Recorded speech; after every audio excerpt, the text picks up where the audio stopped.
Ayan, so magandang araw sa inyo lahat mga paps, and welcome back sa ating channel, no? And meron tayong gagawin ngayon, bali may tanggap tayo. Isang LG 32 inches, no? And model na, bali binuksan na po natin siya para bibilis yung video natin. So, ito yung model niya, LG 32 LK540BPTA. Ayan. So ito yung kanyang loob, ito yung kanyang power supply, T-con board, main board, tsaka LVDS cable, ribbon, and top board natin. So, ang problema nito, ayan, pakita natin para makita niyo ang problema. Ayan. Isa ko lang. And then, naka-automatic mo na kasi ito eh. Standby, nakabukas na rin yung backlight niya.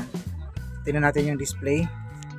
Ayun, may nakikita ba kayo? Parang mayroong, ayun o, power lines na lumalabas dun sa kanyang screen. Kita ba?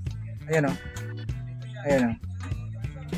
So meron siyang bar lines na lumalabas dun sa kanyang screen, and wala po siyang picture.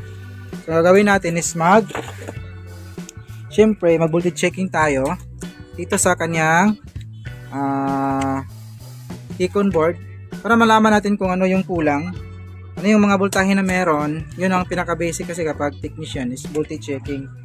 Pero voltage checking, malalaman mo kung kumpleto ba yung voltahe or meron bang kulang na supply. Naka-ready na po yung tester natin. Set po tayo ng DC. Naka-DC po tayo. Then, check natin yung BIN kung meron bang pumapasok. Ano ba ito? Bakit? Ayan. Check po natin yung BIN. Ito, 12 volts. Check natin to. So, meron tayong nasukat na 13 volts. So, okay pa yan. Okay pa yung supply na yan. Baka nag-error lang siguro yung tester natin, no? And 13 volts, pwede pa yan. Check natin yung kanyang BGH supply. BGH supply natin, ito. BGH supply. BGH supply. So, fluctuating po yung kanyang BGH supply, oh. Napapluctuate po yung supply natin.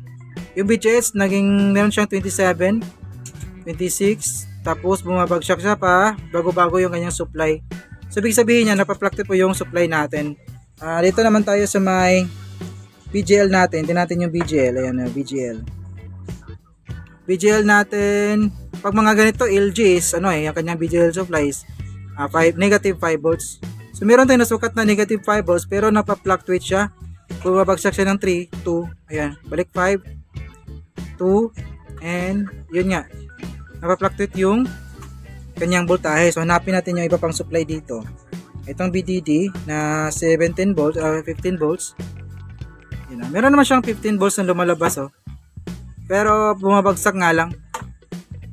Yan. So lahat ng maliban sa hanapin natin yung ibang supply dito. Yung kanyang BE naman ay hindi naman siya bumabagsak. Ayun, oh. Pero yung ibang supply, yung BGL natin bumabagsak siya, pati yung ABDD natin. So dito tayo sa may HBDD na 8 volts. Tingnan natin kung ayun na, fluctuate yung kanyang supply. So paano natin malaman kung ano yung problema? Nasa T-con ba yung problema natin or nasa may panel na? So ganitong paraan malalaman natin kung saan nanggaling yung problema. Sa T-con ba, sa panel ba, tsaka yun nga, sa T-con ba or sa panel. Bunutin muna natin dito. Ayan. So tanggalin natin yung may tao. Ayan, continue tayo, no? May customer lang kaya naputol yung video natin. Ito, tanggalin natin yung ating LVDS cable or ribbon. I-check natin ngayon to kung matapos ng mahihang tong ribbon na to na papasok na papuntang top board at saka panel natin. Check natin ulit yung voltahe kung magno-normal ba siya o ganun pa rin. Kasi kung ganun pa rin, ibig sabihin yan, andito sa may T-con yung problema. Pero kapag nag-normal yung supply ng ating T-con board, so ibig sabihin yan, dito sa may top board at saka panel yung problema natin. So check natin ulit na. Kailangan natin isaksak. Okay, saksak ko lang ulit. Ako. Yan, saksak natin ulit. Abangan natin kung bubukas yung, bumukas yung backlight niya. Yung kaninang napapluctuate na supply, yung BGH saka the rest ng mga voltahe. So check natin yung BGH. Ito sa may kamay.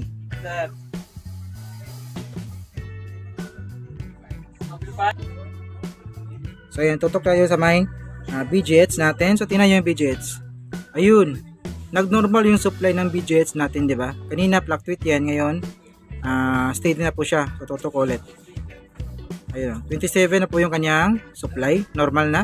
So yung BGL naman, BGL, tutok tayo sa may BGL natin. Ayun, steady na rin yung kanyang negative 5 volts. So nagnormal siya. So ito naman yung EBDD natin, EBDD 15 volts, so normal na. HABDD, ito naging 7 volts, so normal na siya. So ibig sabihin yan, confirm na sa may top border panel natin yung problema. So meron tayong gagawin dito kung para malaman natin kung clock ba yung problema or kanyang odd even. So wait lang. So ayan, continue po tayo, no. Bali, meron tayong gagawin dito para malaman natin kung clock ba yung problema or kanyang odd even. So mapapansin natin dito, meron siyang mga naka-level. Meron siyang level. So dito, yung mga kulay gold na yan, yung mga bilog-bilog na yan, bali yung level niyan, eto. So meron tayong odd at saka even. Ayun, odd at saka even. Gagawin natin ngayon, ibablock natin yung odd even dito, napapasok sa may ribbon natin, para malaman natin kung magsi-steady yung kanyang supply, yung BGH natin, at the rest ng mga supply. Ibig sabihin yan, yung odd even natin yung may problema. Pero kapag nag-fluctuate ulit yung supply, iba yung pinanggalingan ng problema, it's either clock or iba pang mga supply. So dito, meron tayong tinape. So meron tayong tinape na dalawang linya. Ayun, dalawang linya lang po yung tinape natin. Yan po yung linya ng eto, odd at saka even. So kung bibilangin mo siya dito sa may gilid, sa kanyang pins, ayan. Kung bibilangin mo siya dito mula sa odd even, mula sa may pin number 1 hanggang dito sa may odd even, nasa pin 22 to 23 siya. 22 and 23. So ito, binilak na po natin siya ng tape. Yung odd even natin napapasok sa may panel. So ngayon, mag-check natin dito, malalaman natin kung odd even ba nga yung problema kapag nag-normal yung supply. So kung ma-confirm po natin na odd even yung kanyang problema, hindi sa kanyang clock. So kapag kapag fluctuate pa rin, so yun nga, posible clock yung problema o iba pang mga linya. So ibabalik ko ito, wait lang, at medyo mahirap, dalawang kamay yung gamitin natin.